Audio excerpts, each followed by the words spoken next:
Hi hello ನಮಸ್ಕಾರ. ನನ್ನ ಐತಿಹಾಸಿಕ ಚರಿತ್ರೆ ಈ ಒಂದು ಚಾನೆಲ್ಗೆ ನಿಮ್ಗೆಲ್ರಿಗೂ ಸ್ವಾಗತ. ಇವತ್ತು ನಾನು ಕಾರವಾರದಿಂದ ಸುಮಾರು 5 ಕಿಲೋಮೀಟರ್ ದೂರದಲ್ಲಿರುವ ಸದಾಶಿವಗಢಕ್ಕೆ ಬಂದಿದ್ದೇನೆ. ಇಲ್ಲಿ ದುರ್ಗಾದೇವಿ ದೇವಸ್ಥಾನ ಅತ್ಯಂತ ಪ್ರಸಿದ್ಧವಾಗಿರುವಂತದ್ದು. ಈಗ ನೀವು ನೋಡ್ತಾ ಇರೋದು ಈ ಒಂದು ದುರ್ಗಾದೇವಿ ದೇವಸ್ಥಾನ. ದುರ್ಗಾದೇವಿ ದೇವಸ್ಥಾನವು ಅತ್ಯಂತ ಪುರಾತನ ಒಂದು ದೇವಾಲಯವಾಗಿದ್ದು ಪೌರಾಣಿಕವಾಗಿ ಪ್ರಸಿದ್ಧವಾಗಿರುವಂತಹ ಒಂದು ದೇವಾಲಯ. ಸುಮಾರು 1.5 ವರ್ಷದ ಹಿಂದೆ ಈ ಒಂದು ದೇವಾಲಯವನ್ನು ಪುನರ್ ನಿರ್ಮಿಸಲಾಗಿದೆ. ಒಂದು ಐತಿಹ್ಯದ ಪ್ರಕಾರ ಈ ಒಂದು ದೇವಾಲಯಕ್ಕೆ ಮರಾಠ ಸಾಮ್ರಾಜ್ಯದ ಸ್ಥಾಪಕರಾದ ಶಿವಾಜಿಯು ಭೇಟಿ ನೀಡಿದ್ದು, ಈ ದುರ್ಗಾದೇವಿಯು ಶಿವಾಜಿಗೆ ಪ್ರಸನ್ನಳಾಗಿ ಆತನಿಗೆ ಒಂದು ಖಡ್ಗವನ್ನು ನೀಡಿದಳು ಎಂಬುದು ಒಂದು ಪೌರಾಣಿಕ ಪ್ರಸಿದ್ಧವಾಗಿರುವಂತಹ ಒಂದು ಕಥೆ ಆಗಿರುವಂಥದ್ದು. ಈ ಒಂದು ದೇವಾಲಯವನ್ನು ಪುನರ್ ನಿರ್ಮಿಸಲಾಗಿದ್ದು ಅತ್ಯಂತ ಸುಂದರವಾದ ಒಂದು ಕಂಬಗಳ ಸಾಲುಗಳನ್ನು ನೀವು ಈಗ ನೋಡ್ತಾ ಇದ್ದೀವಿ.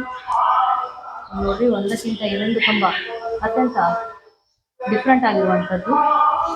ಅನೇಕ ಕಂಬಗಳ ಸಾಲುಗಳನ್ನ ಇಲ್ಲಿ ನಮಗೆ ನೋಡಲಿಕ್ಕೆ ಸಿಗುತ್ತೆ. ಇಲ್ಲಿ ದುರ್ಗಾದೇವಿಯ ಒಂದು ಗರ್ಭಗೃಹ ಕೂಡ ಈಗ ನೀವು ನೋಡಬಹುದು. ಮಧ್ಯದಲ್ಲಿ ಸುತ್ತಲೂ ಕಂಬಗಳನ್ನ ನೀವು ನೋಡ್ತಾ ಇದ್ದೀವಿ. ಅತ್ಯಂತ ಸುಂದರವಾಗಿ ಒಂದು ಕಂಬಗಳನ್ನ ನಿರ್ಮಿಸಿರುವಂಥದ್ದು. ಈ ಒಂದು ದೇವಾಲಯವು ಗುಡ್ಡಗಳ ಮಧ್ಯದಲ್ಲಿ ನೀವು ನೋಡಿರುವಂಥದ್ದು. ನೋಡಿ, ಸುತ್ತಲೂ ಕೂಡ ಬೆಟ್ಟ ಗುಡ್ಡವನ್ನು ನೀವು ನೋಡ್ತಾ ಇದ್ದೀನಿ. ಅಲ್ಲಿ ಮಸೀದಿ ಕೂಡ ನಿಮಗೆ ಕಂಡುಬರುತ್ತೆ. ಇದರಿಂದ ನೋಡಿದಾಗ ಅತ್ಯಂತ ಸುಂದರವಾಗಿ ಈ ದೇವಾಲಯವನ್ನು ಪುನರ್ನಿರ್ಮಿಸಲಾಗಿದೆ. ಕಂಬಗಳ ಸಾಲು ಅತ್ಯಂತ ಕಲಾತ್ಮಕವಾಗಿ ಇಲ್ಲಿ ನಿರ್ಮಿಸಿರುವುದನ್ನು ನೀವು ನೋಡ್ತಾ ಇದ್ದೀವಿ.